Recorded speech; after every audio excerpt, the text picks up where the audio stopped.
Hello students, welcome to new study point.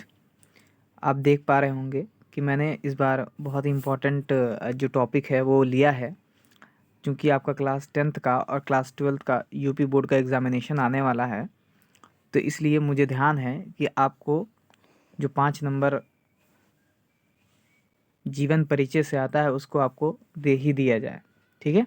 तो इसलिए हमने क्या किया कि आपको जीवन परिचय जो है वो बना के मैंने दिया है, बहुत ही सरल शब्दों में दिया है और बहुत ही आसानी से मैंने इसको जो है वो समझा दूंगा। आपको याद करने की ज़रूरत नहीं होगी, बल्कि आपने जो याद किया होगा थोड़ा डिस्टर्ब तरीके से याद किया होगा, आज वो भी जो है वो आपका पक्का हो जाएगा। लेकिन अंत तक आप इस वीडियो में लगे रहिएगा। आप कम से कम वीडियो देखिए, उसके बाद आप मेरी इस वीडियो को इंतज़ार करेंगे, ठीक है।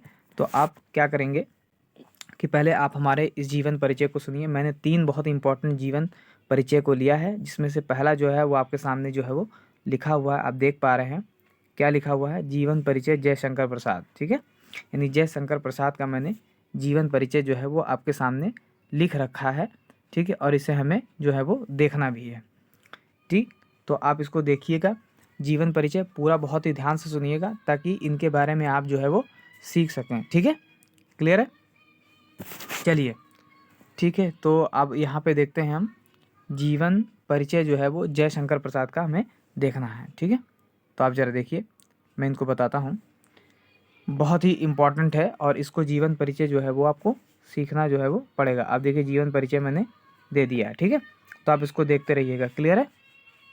ओके, चलिए देखते हैं इसको हम। देखिए, पहली बात तो है, जयशंकर प्रसाद एक इम्पॉर्टेंट कवि हैं। ये छायावाद के कवि हैं, ठीक है। तो पहला ध्यान इसमें रखना है कि ये जो कवि हैं वो है छायावादी कवि, ठीक है। यानी छायावादी कवि इनको जो है वो कहा जाता है, या आप ऐसे बोल सकते हैं छायावादी युग के, आप ऐसे समझ लीजिए कि युग के प्रवर्तक हैं, ठीक है। यानी अगर देखा जाए तो छायावाद में सबसे ज़्यादा जो मेन कवि हैं वो आपके जो है वो जयशंकर प्रसाद है। आप देखिए, इनकी तस्वीर यहाँ पे बना दी है, मैंने लिख दिया है। तो यही जयशंकर प्रसाद हैं। क्लियर है? तो इनका पहले हम देख लेते हैं, इनका पूरा नेम देखते हैं। पूरा नाम अगर देखने के बाद किसमें कही जाए तो इनका पूरा नाम है महाकवि जयशंकर प्रसाद, ठीक है। तो ध्यान रखिएगा, यहाँ पे लगाया गया महाकवि, ठीक है, ऐसे ही नहीं लगाया गया महाकवि। तो इनका पूरा नाम है महाकवि जयशंकर प्रसाद, जो है वो इनका पूरा नाम है। क्लियर है? यानी इनके बारे में अगर आपको इनकी इन्फॉर्मेशन सूचनाएं पता रहेंगी तो ही आप इनका जीवन परिचय जो है वो लिख पाएंगे। आपको याद नहीं करना है, इनके बारे में समझना है कि इनके जीवन में आखिर हुआ क्या था, ठीक है। बहुत सारे बच्चे क्या करते हैं कि उठा के उसको केवल याद कर लेते हैं, उसके बाद वो ये मतलब ऐसा करते हैं कि हम जो पेपर दे दें उसके बाद चाहे भूल जाए, ठीक है। तो ये ज़रूरी नहीं, मतलब ये आपको नहीं करना है। आपको इस तरीके से करना है कि आपको वो जीवन भर याद रहे। तो आपको समझना है, जैसे आपके हालात है ना, आपका जैसा जीवन चल रहा है ना, उसी तरीके से लोगों का, यानी ये जो लेखक हैं इनका भी जो है वो जीवन चलता था, ठीक है। लेकिन उन्हीं को जीवन को अपने बारे में फील करके उन्हें हमें समझना है, याद बिल्कुल नहीं करना है। जब हम उनकी बातों को समझ लेंगे तो हमें उनका जीवन परिचय जो है वो लिखने में आसानी हो जाएगी, ठीक है। तो इनके जीवन परिचय को हमें समझना है। तो इनका देखिए पूरा नाम क्या है? जय महाकवि जयशंकर प्रसाद। अगर इनके जन्म की बात की जाए तो इनका जन्म है 30 जनवरी, ठीक है, 30 जनवरी 1889, ठीक है। यहाँ पे देखिए 30 जनवरी 1889 में, यानी 1889 में, 30 जनवरी 1889 को इनकी जो है इनका जन्म हुआ था। क्लियर है? ये ध्यान रखिए, अगर हुआ कहाँ था तो आप बोलेंगे वाराणसी में हुआ था। वाराणसी में कहाँ? उत्तर प्रदेश। उत्तर प्रदेश मतलब काशी, ठीक है, काशी में हुआ था। क्लियर है? ध्यान रखिएगा, वाराणसी मतलब वहाँ पे मतलब काशी में हुआ था। तो इनकी ये जन्मभूमि है, ठीक है। मेरे हिसाब से आपको याद होगा कि महाकवि जयशंकर प्रसाद इनका नाम है। इनका जन्म 30 जनवरी 1889 को, यानी 1889 को हुआ। कहाँ पे हुआ? उत्तर प्रदेश के वाराणसी में हुआ था, ठीक है। यानी वाराणसी मतलब काशी में हुआ था। इनके पिता का नाम क्या था? तो इनके पिता का नाम था बाबू देवी प्रसाद, ठीक है। इनके पिता का नाम क्या था? बाबू देवी प्रसाद। देखिए इनके में भी प्रसाद लगा है, इनमें भी प्रसाद लगा है, ठीक है। तो बाबू देवी प्रसाद जो है वो इनके पिताजी का जो है वो नाम था, ठीक है। चलिए आगे देखते हैं, ठीक है। यहाँ पे देखिए मैंने सारी इन्फॉर्मेशन को लिख रखा है, ठीक है। देखिए ध्यान रखिएगा, इनकी माता का नाम, अगर माता का नाम कहा जाए तो माता का नाम है मुन्नी देवी, ठीक है। यानी इनकी माता का नाम क्या है? मुन्नी देवी है, ठीक है। मुन्नी देवी इनकी माता का नाम था। इनकी पत्नी का क्या नाम था? तो आप ध्यान रखेंगे, इनकी पत्नी 3 पत्नियां थीं, ठीक है। 3 पत्नियां 1 बाय 1, ठीक है। यानी जब एक का देहांत हो गया तो इन्होंने दूसरी शादी कर ली, दूसरी का देहांत हो गया तो तीसरी शादी कर ली, ठीक है। लेकिन इन्होंने जो शादी की वो दबाव में आके की, मतलब बहुत लोगों के कहने या समझाने के बल पे की थी। ऐसा क्यों था वो मैं आपको अभी बताता हूँ, ठीक है। तो यहाँ पे पहली जो इनकी पत्नी थी उनका नाम था विंध्यवासिनी देवी, ठीक है। पहला क्या नाम था? विंध्यवासिनी देवी, ठीक है। और दूसरा है जिसका नाम है सरस्वती देवी, ठीक है। सरस्वती देवी थी। इन दोनों का निधन हो गया था, ठीक है। निधन हो गया था, और निधन जिससे हुआ था उसका नाम था, मतलब निधन जिसकी वजह से हुआ वो एक बीमारी है जिसका नाम है टीबी, ठीक है। ट्यूबरक्लोसिस नाम की एक बीमारी है, उसकी वजह से जो है वो मृत्यु हो गई थी, ठीक है। विंध्यवासिनी देवी को जो है वो टीबी की बीमारी थी, और इन्हीं के कपड़े पहनने की वजह से जो सरस्वती देवी थी इनको भी टीबी हो गई थी। क्लियर है? तो ये दोनों का जो निधन है वो टीबी की वजह से हुआ था। तब इन्होंने तीसरी शादी की, किससे? कमला देवी से, ठीक है। और कमला देवी से एक पुत्र की प्राप्ति हुई, उनका नाम क्या था? रत्न शंकर प्रसाद। क्या नाम था? रत्न शंकर प्रसाद, ठीक है। ये इनका थोड़ा सा मामला था। क्लियर हो गया? तो इनकी जो तीसरी पत्नी थी उनका नाम था कमला देवी, और उनसे एक पुत्र की प्राप्ति हुई जिनका नाम था रत्न शंकर प्रसाद, ठीक है। इनके पिता का व्यवसाय अगर देखा जाए तो इनका पिता का व्यवसाय था तंबाकू व्यापारी, ठीक है। यानी टोबैको के ये व्यापारी थे, मर्चेंट थे। क्लियर है? ठीक है, तो ये आपको याद रखना पड़ेगा। क्लियर है? चलिए अगला क्वेश्चन है, मतलब आगे की तरफ हम देखते हैं। ये देखिए, ठीक है, ये देखिए अन्य बातें क्या हैं इसकी।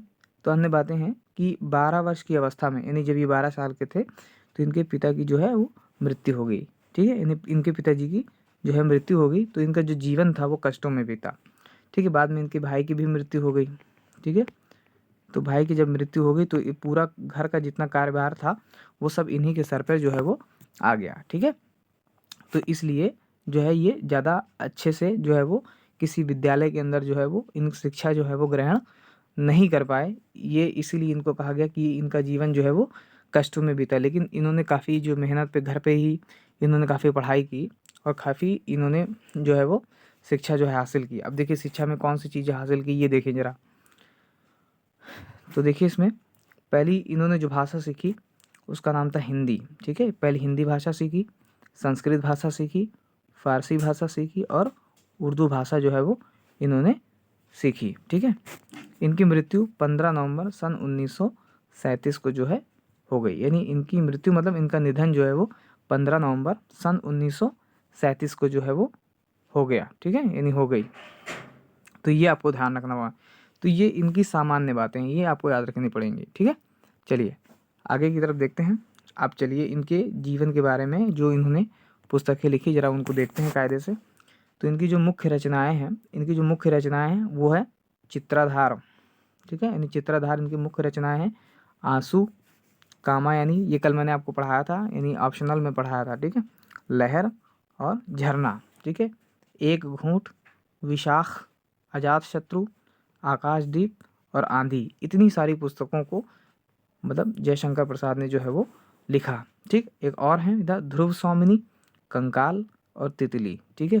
तो देखिए कितनी सारी पुस्तकों को इन्होंने जो है वो लिखा है। अब आप देख सकते हैं चित्राधार, आंसू, कामयनी, लहर, झरना, एक घूंट, विशाख, अजातशत्रु, आकाशदीप, आंधी, ध्रुव स्वामिनी, कंकाल और तितली। अब इसमें से आप जो याद रखने वाली मतलब इसके अंदर जो मुख्य रचनाएं हैं, इन रचनाओं में से अगर आपको याद करने वाली है तो वो कौन सी दी है वो मैं बता दे रहा हूँ, ठीक है। तो इसमें जो याद करने वाली हैं वो हैं आंसू, कामायनी, लहर, झरना और कंकाल, ठीक है। आप याद कर सकते हैं, एक एक घूंट भी आप जो है वो याद कर सकते हैं, ठीक है।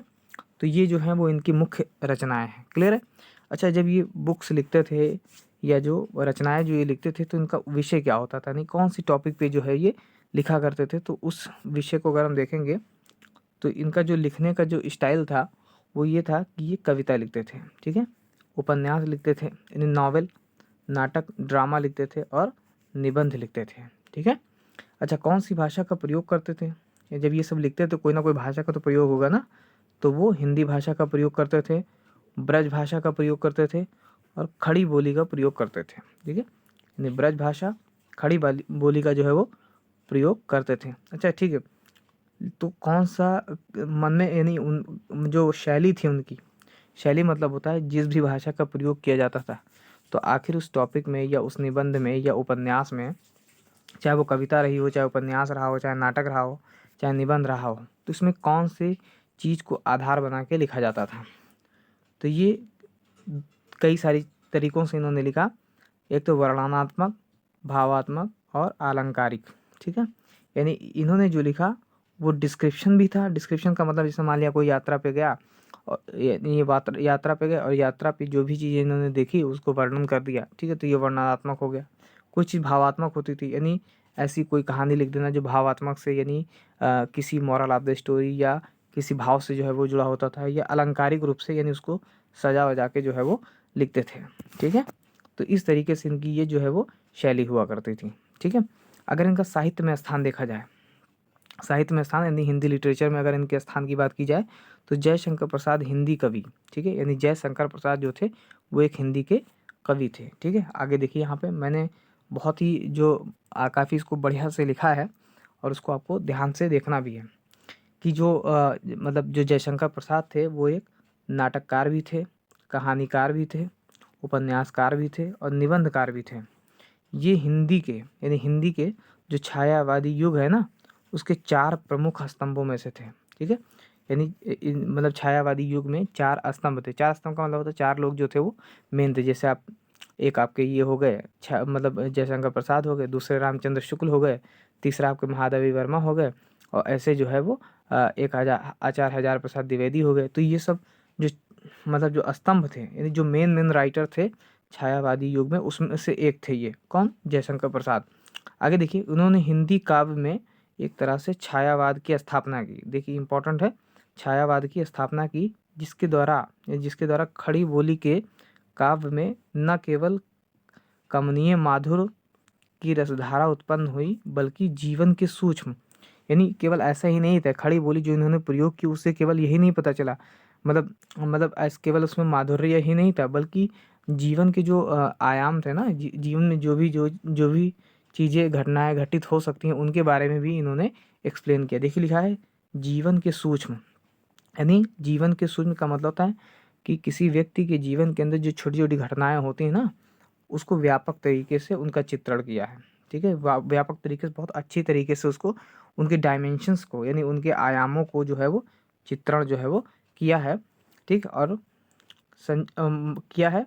और कामायनी तक पहुंचकर, कामायनी मैंने बताया था कि एक फेमस पुस्तक है, कामायनी तक पहुंचकर उन्होंने काव्य प्रेरक का मतलब काव्य से प्रेरक होने वाले शक्ति काव्य को भी प्रतिष्ठित किया है। ठीक है, यानी उनके रूप में ये प्रतिष्ठित हुए हैं। ठीक है, यानी कामायनी से ये ज़्यादा फेमस हुए हैं। बाद में इन प्रगतिशील और नई कविता दोनों धाराओं के मतलब आप ऐसे समझ लीजिए, बाद में जो है ये प्रगतिशील, यानी प्रगतिशील और नई कविता, ठीक है, दोनों की धाराओं में प्रमुख आलोचकों ने उसकी इस शक्तिमत्ता को स्वीकृति दी। ठीक है, यानी इनको काफ़ी मान्यता दी। इसका एक अतिरिक्त प्रभाव यह भी हुआ कि खड़ी बोली हिंदी, यानी खड़ी बोली हिंदी जो काव्य है, ठीक है, खड़ी बोली हिंदी का जो काव्य है, आप ऐसे समझिए, तो ये ध्यान रखिए, काव्य की निर्विवाद सिद्ध भाषा बन गई। यानी ऐसी भाषा बन गई खड़ी बोली कि वो आप ऐसे समझिए, बिना किसी विवाद के वो सिद्ध भाषा जो है वो बन गई। तो इस तरीके से आपको जो है वो लिखना है। क्लियर है? ये जयशंकर प्रसाद के मामले में जो है वो केस था। ठीक, अब आते हैं हमारा जो अगला जो जीवन परिचय है वो है जीवन परिचय महादेवी वर्मा का। देखिए कितना इम्पोर्टेंट है, महादेवी वर्मा। ठीक है, जीवन परिचय महादेवी वर्मा का है। इन्हें आधुनिक मीरा भी कहा जाता है। ठीक है, तो ध्यान रखिएगा, इन्हें आधुनिक मीरा भी कहा जाता है। देखिए इधर देख लीजिए साइड में, ये साइड में जो बनी है इनको हम महादेवी वर्मा जो है वो बोलते हैं। क्लियर है? चलिए पहले इनका नाम देखते हैं। तो अब स्टार्ट करते हैं हम कि नाम है इनका महादेवी वर्मा। अगर इनके उपनाम की बात की जाए, ठीक है, तो उपनाम का मतलब और किस नाम से जाना जाता था, तो इनका नाम था आधुनिक मीरा।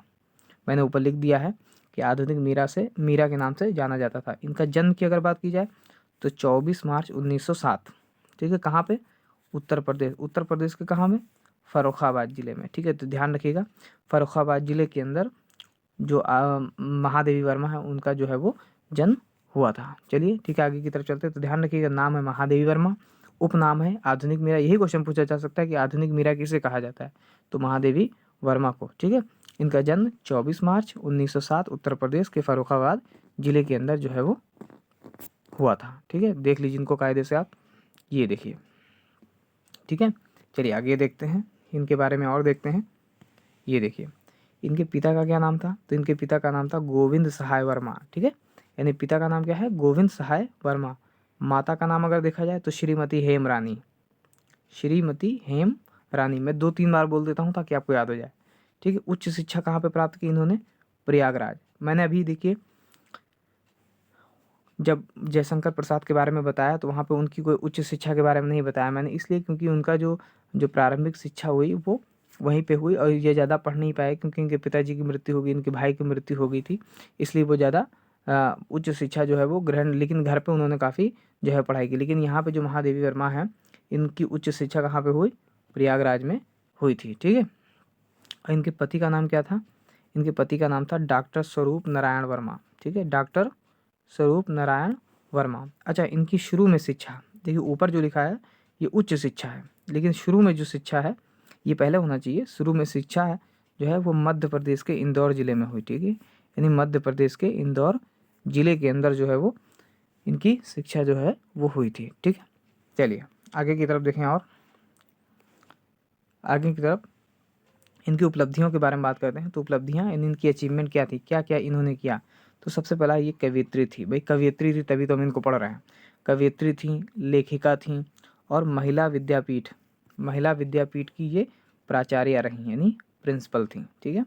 तो पहला हो गया कवियत्री, दूसरा हो गया लेखिका, तीसरा होगा महिला विद्यापीठ की प्राचार्य, ठीक है। प्राचार्य मतलब प्रिंसिपल, प्राचार्य मेल के लिए इस्तेमाल किया जाता है, प्राचार्य फीमेल के लिए इस्तेमाल किया जाता है। अब आप देखिए, कल जो मैंने जो वीडियो बनाई थी उसके अंदर महादेवी वर्मा की मैंने बहुत सारी रचनाओं के बारे में बताया था। आज देखिए हम प्रमुख रचनाओं के बारे में इनके फिर से पढ़ते हैं। तो देखिए इनकी प्रमुख रचनाएं हैं, पहला अतीत के चलचित्र, ठीक है, कल ही बताया था मैंने, अतीत के चलचित्र। दूसरी है स्मृति की रेखाएं, ठीक है, स्मृति की रेखाएं। तीसरी है जिसका नाम है पथ के साथी, पथ के साथी, निहार, ठीक है, निहार, रश्मि, नीरजा, संध्य गीत, सांध्य गीत इसे लिखा है, सांध्य गीत, और दीप शिखा, ठीक है। तो ये सब इनकी प्रमुख रचनाएं हैं जो इन्होंने लिखी हैं, ठीक है। फिर से मैं पढ़े दे रहा हूँ। अतीत के चलचित्र, स्मृति की रेखाएं, पथ के साथी, निहार, रश्मि, नीरजा, सांध्य गीत, और दीप शिखा। क्लियर है, मेरे हिसाब से आपको याद होना चाहिए, याद हो गया होगा। धीरे धीरे आप पढ़ते रहें, जब तक आप पूरा पढ़ेंगे वीडियो ख़त्म होगी तब तक आप बहुत ज़्यादा चीज़ें जो है वो जान जाएंगे, ठीक है। चलिए पुरस्कार के बारे में बात करते हैं।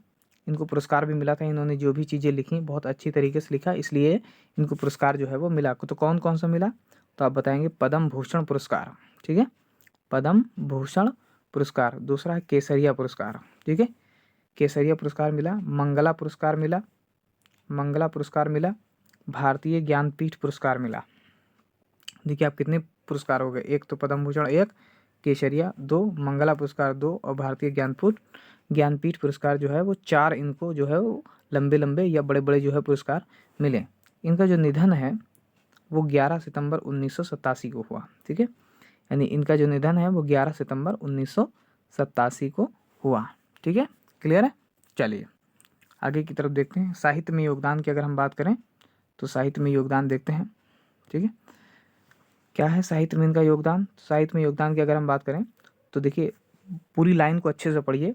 छायावादी कवियत्रियों के रूप में, यानी छायावादी कवियत्री के रूप में, गीतात्मक भावनाओं से युक्त, यानी गीतात्मक का मतलब इन्होंने जो किताबें लिखी वो गीत के रूप में प्रस्तुत की गई, ठीक है। भावनाओं से युक्त यानी जो ये लिखती थी उसमें भावना का संकलन था, ठीक है, यानी इनके अंदर भावना भरी होती थी, और ऐसी शैली का प्रयोग किया। तो ये सब महादेवी वर्मा की ही देन है। वे हिंदी साहित्य में, यानी हिंदी साहित्य में छायावादी युग के 4 प्रमुख स्तंभों में से एक मानी जाती। मैंने अभी पीछे बताया था कि 4 प्रमुख स्तंभों में से एक मानी जाती, ध्यान रखिएगा। तो हिंदी साहित्य में छायावादी युग के 4 स्तंभों में से जो है वो एक थी। तो ये साहित्य में इनका योगदान था, यानी इन्होंने जो भी चीज़ें लिखी वो गीतात्मक थी और भावनाओं से भरी हुई थी, ठीक है। और ये छायावादी युग के 4 प्रमुख स्तंभों में से एक मानी जाती। इतना तो आप लिख ले जाएंगे, अब मेरे हिसाब से दिमाग में लोड हो गया होगा आपके, ठीक है। चलिए आगे की तरफ भी देखते हैं ताकि और भी हमें याद हो। दिया देखिए, लिखा हिंदी की सबसे सशक्त कवयित्रियों में से, यानी हिंदी की सबसे सशक्त का मतलब होता है सबसे मजबूत कवयित्री थी भाई। जो मतलब जो लेडी जो जेंट्स होते हैं उन्हें कवि कहा जाता है, जो मतलब जो लेडीज़ होती हैं उन्हें कवयित्री कहा जाता है। तो सबसे अगर देखा जाए ताकतवर कवयित्री में तो यही मानी जाती थी, यानी महादेवी वर्मा ही मानी जाती, इसीलिए इनको आधुनिक मीरा के नाम से जो है वो जाना जाता है, ठीक है। कवि निराला, यहाँ पे निराला का मतलब होता है सूर्यकांत त्रिपाठी निराला, ठीक है। ये निराला मैंने कल ही बताया था कि निराला इसको कहा जाएगा।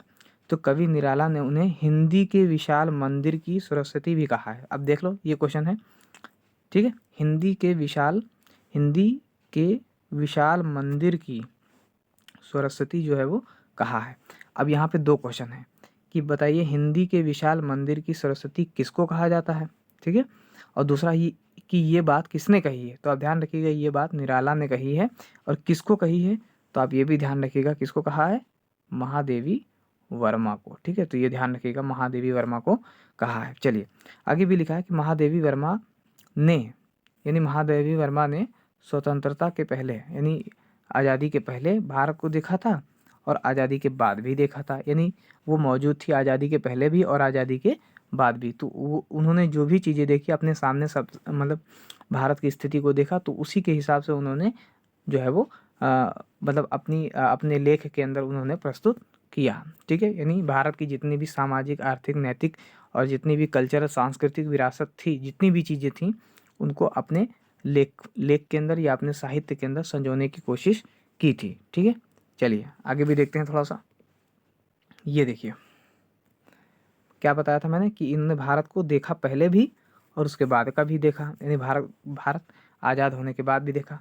वे उन कवियों में से एक हैं, यानी ऐसे कवियों में से एक हैं जिन्होंने व्यापक समाज में, यानी व्यापक यानी इतना बड़ा जो समाज है उसके अंदर जो यानी खास करके भारत की बात हो रही, तो भारत के भीतर विद्यमान हाहाकार और जो ग्रीफ था, ग्रीफ का मतलब होता है रुदन, यानी हास्य का उल्टा होता है रुदन, यानी जो हाहाकार था या यहाँ पे जितनी भी प्रॉब्लम्स थी उसको देखा, उसको परखा और उससे करुण होकर दुखी होकर अंधकार को दूर करने के लिए, ठीक है, दूर करने के लिए या करने वाली दृष्टि की देने की कोशिश की, यानी ऐसे लोगों को जगाने की कोशिश की। तो ये ध्यान रखिएगा, यानी ये आप ऐसे समझ लीजिए कि ये ऐसी कवि थी जिन्होंने भारत के अंदर जितनी भी बुराइयां थीं या जितने भी लोग समस्याओं से जूझ रहे थे उनके दर्द को समझा और उनके हिसाब से जो है वो अपने लेख को लिखने की कोशिश की ताकि लोग पढ़ें, लोग जागरूक हों और लोग जो है वो एक दूसरे की हेल्प करें, ठीक है। यानी दोनों के अंदर भावनात्मक जो है वो भावनात्मक संवेग जो है वो पैदा हो, ठीक है। तो ऐसी चीज़ों को महादेवी वर्मा लिखने की कोशिश की, ठीक है। ठीक है, तो आगे देखते हैं। ये थोड़ा सा जो है वो आप ध्यान दीजिएगा ताकि चीज़ें समझ में आए, ठीक है। देखिए यहाँ पे देने की कोशिश की, यहाँ तक हो गया था। अब यहाँ पे ना केवल उन्होंने, ठीक है, यानी ना केवल उनका काव्य बल्कि समाज सुधार में भी इन्होंने वर्क किया, यानी मैंने भी पीछे बताया ना कि सामाजिक बुराइयों को सही करने के लिए हेल्प किया और महिलाओं को जो दिक्कतें थी या जो महिलाओं के अंदर महिलाओं में जो बुराइयाँ थीं या आप ऐसा समझ लीजिए कि महिलाओं के अंदर चेतना का विकास या भावना का विकास इन्होंने ही इसको दिया और उनकी दृष्टि को प्रभावित किया। उन्होंने मन की पीड़ा को इतने स्नेह, यानी मन में जो पीड़ा थी उसको इतने प्यार से यानी इतने स्नेह से और इतने श्रृंगार से सजाया, ठीक है, कि दीप शिखा में वह जन जन की पीड़ा के लिए, यानी जो इन्होंने पुस्तक लिखी दीप शिखा जो पुस्तक लिखी उसमें जन जन के लिए यानी प्रत्येक व्यक्ति की जो पीड़ा है उसको जो है वो एक्सप्रेस करने की या दिखाने की जो है वो कोशिश की है। क्लियर है। चलिए आगे की तरफ देखते हैं। तो ये थोड़ा सा जो है वो ध्यान दीजिए।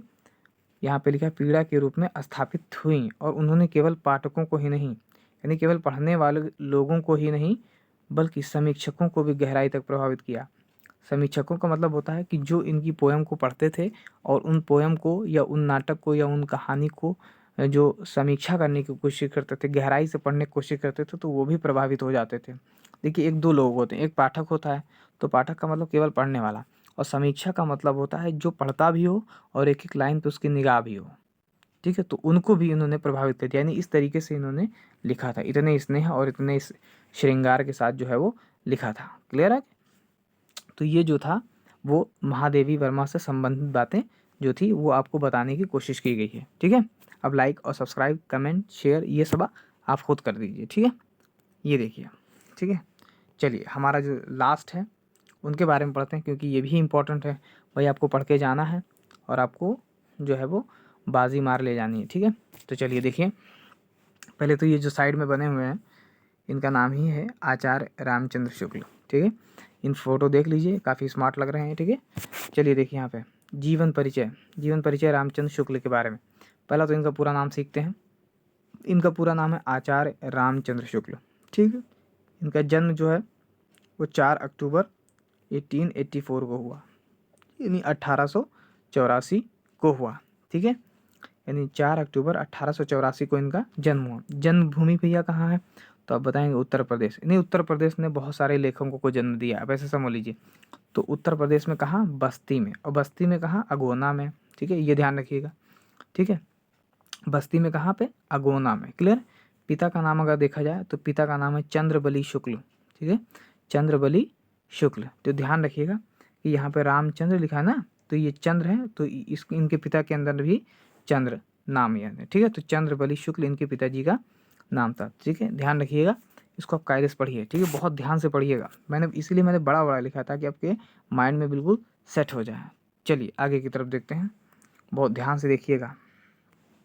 क्लियर? ये देखिए, पत्नी का नाम इनकी पत्नी का जो नाम है वो क्या था, जरा देखिए। तो पत्नी का नाम था सावित्री देवी, ठीक है। यानी पत्नी का नाम क्या है, सावित्री देवी। अगर इनकी शिक्षा की बात की जाए तो शिक्षा है बनारस हिंदू यूनिवर्सिटी, ठीक है, BHU जिसको आज बोलते हैं, बनारस हिंदू यूनिवर्सिटी के अंदर इनकी जो है वो शिक्षा हुई। इनका जो जीवन है, पहले जीवन के बारे में बात करते हैं। आचार्य रामचंद्र शुक्ल का जो जीवन है, पहली बात ये हिंदी आलोचक हैं, ठीक है। यानी हिंदी के अंदर, हिंदी में जो कमियां होती थी उसको ये एक्सप्रेस करते थे, सबके सामने लाते थे, इसलिए इन्हें हिंदी आलोचक जो है वो कहा जाता है। ये कहानीकार थे, ये निबंधकार थे, ये इतिहासकार, ठीक है, इतिहासकार यानी साहित्य के इतिहासकार थे। इसका मतलब ये होता है साहित्य प्लस इतिहासकार, तो वही लिखा है इतिहासकार, ठीक है, साहित्य इतिहासकार। दूसरा है अनुवादक, अनुवादक के रूप में, अनुवादक का मतलब होता है ट्रांसलेटर, और कथाकार थे, ठीक है, और कवि थे। क्लियर हो गया? तो आचार्य रामचंद्र शुक्ल हिंदी आलोचक थे, कहानीकार थे, निबंधकार थे, साहित्य इतिहासकार थे, ठीक, और अनुवादन यानी अनुवादक थे, कथाकार थे, और कवि तो थे ही, ठीक है। इनके द्वारा जितनी भी लिखी गई सर्वाधिक जो मतलब महत्वपूर्ण जो पुस्तक हैं वो नीचे जो है वो बताई गई हैं, ठीक है। तो आपको इतना समझ में आ गया होगा, क्लियर, कि आचार्य रामचंद्र शुक्ल क्या क्या थे, ठीक है। चलिए आगे की तरफ देखते हैं।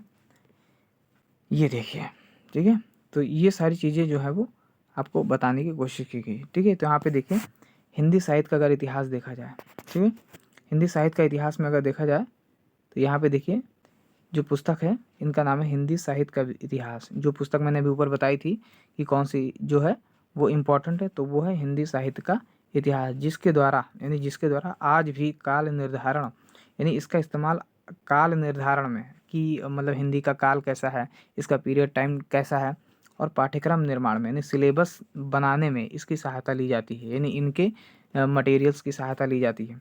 हिंदी में पाठ आधारित वैज्ञानिक आलोचना, यानी हिंदी पे पाठ पे जो आधारित वैज्ञानिक आलोचना होती है उनका भी सूत्रपात यानी इन्होंने ही उसको दिया था, ठीक है। हिंदी निबंध के क्षेत्र में, यानी हिंदी जो निबंध है उसके क्षेत्र में शुक्ल जी महत्वपूर्ण योगदान दिए हैं, ठीक है, यानी शुक्ल जी का महत्वपूर्ण योगदान है। ऐसा क्यों है, उसकी वजह है। वजह क्या है, जरा देखिए। वजह ये है कि इन्होंने भाव मनोविकार का मतलब ऐसा निबंध लिख दिया है कि अगर उस निबंध को कोई पढ़ता है तो उसके मन में डिस्टरबेंस आ जाते हैं। डिस्टरबेंस का मतलब होता है कुछ ना कुछ उसके अंदर प्रेरणा, कुछ ना कुछ उसके अंदर मनोभाव, या कुछ ना कुछ उसके अंदर इमोशन जो है वो जागृत हो जाते हैं। इसलिए ऐसे निबंध को मनोविश्लेषणात्मक निबंध कहा जाता है। इंग्लिश में इसको बोलते हैं साइको एनालिसिस, ठीक है, साइको एनालिसिस, ठीक है। तो आप समझ गए होंगे कि साइको एनालिसिस किसको बोलते हैं। ठीक है, तो मनोविश्लेषणात्मक निबंध जो है वो ये लिखते थे और इन्हीं पे ये साइन करते थे। शुक्ल जी का ने जो इतिहास में लेखन में जो रचनाकार में इस्तेमाल किया है, या शुक्ल जी ने जो इतिहास लेखन में रचनाकार के जीवन और पाठ का सम्मान, मतलब पाठ को समान महत्व दिया है। यानी जीवन और पाठ, यानी इन्होंने पाठ तो लिखा ही है बल्कि उसको जीवन से जो है वो जोड़ दिया है। ठीक है, तो ये थोड़ा सा जो है वो इम्पोर्टेंट है। ठीक है, तो यहाँ पे आगे देखिए, ये जो लिखा है जीवन और पाठ को समान महत्व दिया है। ठीक है, यानी इन्होंने ये नहीं कहा है, इन्होंने ये कहा है कि जितना आप पाठ पढ़ेंगे उतना ही आपको जीवन को भी समझना चाहिए। तो उन्होंने प्रासंगिकता, यानी उन्होंने प्रासंगिकता के दृष्टिकोण से, ठीक है, यानी उसको मद्देनज़र रखते हुए साहित्यिक प्रत्ययों एवं रस आदि की भी पुनर्व्याख्या की है। यानी साहित्यिक जो प्रत्यय हैं उनको और रस, ठीक है, रस छंद अलंकार जिसको बोलते हैं, उसकी भी पुनर्व्याख्या जो है वो की है। इनका निधन 2 फरवरी 1941 को हुआ। ठीक है, इनका जो निधन है वो 2 फरवरी 1941 को जो है वो हुआ था। ठीक है, चलिए आगे की तरफ देखते हैं, जो कि हमारा सबसे इम्पोर्टेंट पॉइंट है। भाई यही तो है, 4 चांद लगाएगा ना। तो ये क्या है, इनकी जो मुख्य रचनाएं हैं, पहले मुख्य रचनाओं के बारे में बात कर लेते हैं। तो निबंध की अगर बात करें तो निबंध संग्रह है, उसका नाम है, पहली पुस्तक है उसका नाम है चिंतामणि, और दूसरी जिसका नाम है विचार वीथी। ठीक है, तो ये निबंध है। ठीक है, चिंतामणि और विचार वीथी जो है वो निबंध है। अगर इतिहास की बात की जाए तो मैंने अभी पीछे बताया ही था कि हिंदी साहित्य का इतिहास नाम की पुस्तक इन्होंने लिखी है। अगर आलोचना देखी जाए जिसके अंदर इन्होंने बुराई की है, ठीक है, आलोचना, सूरदास, रस मीमांसा और त्रिवेणी, ये 3 पुस्तक है। ठीक है, तो ध्यान, अब क्वेश्चन ये पूछा जा सकता है कि रामचंद्र शुक्ल की एक आलोचना नाम की आलोचक पुस्तक का नाम बताइए। ठीक है, तो सूरदास और रस मीमांसा और त्रिवेणी। अगर इतिहास पूछा जाए तो हिंदी साहित्य का इतिहास। ठीक है, और निबंध अगर पूछा जाए तो चिंतामणि और विचार भी थी। क्लियर हो गया। चलिए आगे की तरफ बढ़ते हैं। आगे की तरफ है, ये देखिए आगे की तरफ, यहाँ पे देखिए जो आलोचना है मैंने भी बता ही दिया। संपादन की अगर बात की जाए तो कुछ किताबें हैं जिससे नाम है जायसी ग्रंथावली। ठीक है, जायसी ग्रंथावली यानी मलिक मोहम्मद जायसी इसको बोलते हैं ना। फिर है तुलसी ग्रंथावली, फिर है भ्रमर गीत सार, फिर है हिंदी शब्द सागर, काशी नागरी प्रचारिका पत्रिका। यही सबसे इंपॉर्टेंट, यही पूछा जाएगा, और बाकी तो नहीं पूछा जाएगा, लेकिन यही पूछा जाएगा। काशी नागरी प्रचारिणी पत्रिका। ठीक है, और एक दूसरी पूछी जाएगी आनंद कामिनी। ठीक है, आनंद कादम्बिनी। ठीक है, तो ये 2 पुस्तक आपको याद रखनी है। एक तो ये काशी नागरी प्रचारिणी पत्रिका और एक आनंद कादम्बिनी। ये संपादन इन्होंने ही किया था, यानी ये सब पत्रिका हैं कोई। ठीक है, तो उसको इन्होंने जो है वो संपादन किया था। तो इस तरीके से हमने 3 जीवन परिचय जो है वो देख लिए हैं। ठीक है, 3 जीवन परिचय जो है वो हम लोगों ने कवर कर लिए। अगर आपको ये वीडियो अच्छी लगी है तो आप कमेंट कीजिए, ताकि अगर आप कमेंट करेंगे तो मैं फिर दूसरी वीडियो जो है वो बना दूंगा। ये तो फिर कवि का था, मतलब ये जो है लेखक का था। अगर आपको ये वीडियो अच्छी लगी है, आप इसको ज़्यादा से ज़्यादा लाइक शेयर सब्सक्राइब कमेंट करें, ताकि हम आपको, अगर आप चाहेंगे तो हम इसकी जो है वो कवि से रिलेटेड भी जो आपके जीवन परिचय हैं वो भी आपको जो है वो प्रोवाइड करा देंगे। ठीक है, तो अब हमारा जो नीचे जो हमारा ये मुख्य जो पोर्शन है उसको देख लेते हैं। सबसे पहली बात, हमारे चैनल न्यू स्टडी पॉइंट 2.0 को सब्सक्राइब करें। ठीक है, सब्सक्राइब करें। आपको देखने के लिए धन्यवाद। आगे की वीडियो आप ज़रूर देखें। क्लियर है, और आगे की तरफ, तब तक के लिए जो है वो गुड बाय। ठीक है, okay, best of luck, thank you.